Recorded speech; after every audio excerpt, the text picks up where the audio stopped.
সোয়েতা।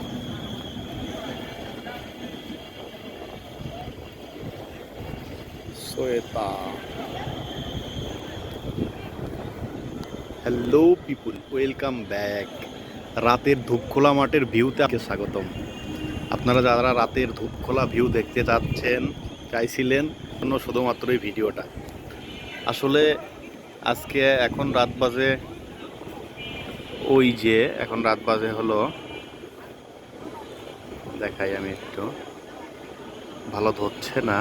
এখন রাত বাজে 23টা 4, মানে 11টা 4। আর এখন আমি মাঠে আছি। মাঠে প্রচণ্ড পরিমাণে বাতাস, দেখেন গাইস, কঠিন বাতাস, অস্থির বাতাস, অনেক সুন্দর বাতাস। গরমের দিনে প্রকৃতির বাতাস খাইতে এত মজা লাগে কেন তুমি জানো না?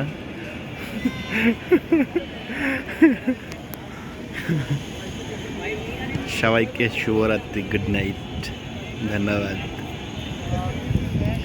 এই মাঠটা এখন শুধুমাত্র খেলাধুলার জন্য প্রস্তুত না, এখানে অনেক ধরনের কার্যক্রম সংগঠিত হয়।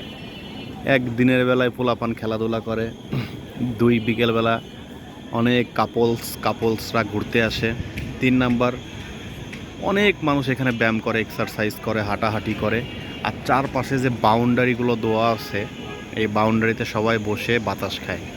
আমিও বাতাস খাওয়ার জন্য আসছি, আমরা বাতাস খাওয়ার জন্য আসছি। রুমের ভিতর প্রচণ্ড গরমে অতিষ্ঠ হয়ে গেছি, তারপরে আমরা বাতাস খেতে আসছি। মানে আজকের ওয়েদারটা আরও বেশি সুন্দর, যেমন গরম সেরকম বাতাস, জাস্ট ওয়াও। তো আপনারা যারা রাতের ধূপখোলা মাঠে আসতে চান, আমার সাথে দেখা করতে চান, 20 টাকার বাদাম কিনে নিয়ে আমাকে কল দিবেন। আমার ফোন নাম্বারটা আমি ডিসক্রিপশানে এবং স্ক্রিনে দিয়ে দেবো। স্ক্রিনে দেওয়া নাম্বারে ফোন করে আপনারা আমার সাথে কন্ট্যাক্ট করে নেবেন। আর এই মাঠে আসলে আই হোপ দ্যাট আপনাদের খুবই ভালো লাগবে, কারণ এখন মাঠে কোনো ধুলাবালি নাই, কোনো গ্যাঞ্জাম নাই, আছে শুধু যারা অনেক মানুষ আছে এখানে আড্ডা দিচ্ছে বন্ধুবান্ধব নিয়ে। কেউ ফুটবল খেলছে, কেউ বসে আছে, কেউ বিড়ি খাইতেছে, কেউ সল্টু খাচ্ছে, নানাবিধ কার্যক্রম চলতেছে। আপনারা যদি এই সময়টা আসেন, মানে খুব মজা পাবেন, খুব ফিল পাইবেন। সবাইকে ধূপখোলা মাঠে আসার দাওয়াত রইল। আপনারা আসবেন, ঘুরবেন, বাতাস খাইবেন, 20 টাকার বাদাম কিনে দেবো, বাড়িতে চলে যাবেন। তো আজকের মতো এ পর্যন্তই। সবাই ভালো থাকেন, সুস্থ থাকেন। পুরান ঢাকা ধূপখোলার মাঠ থেকে সবাইকে গুড নাইট।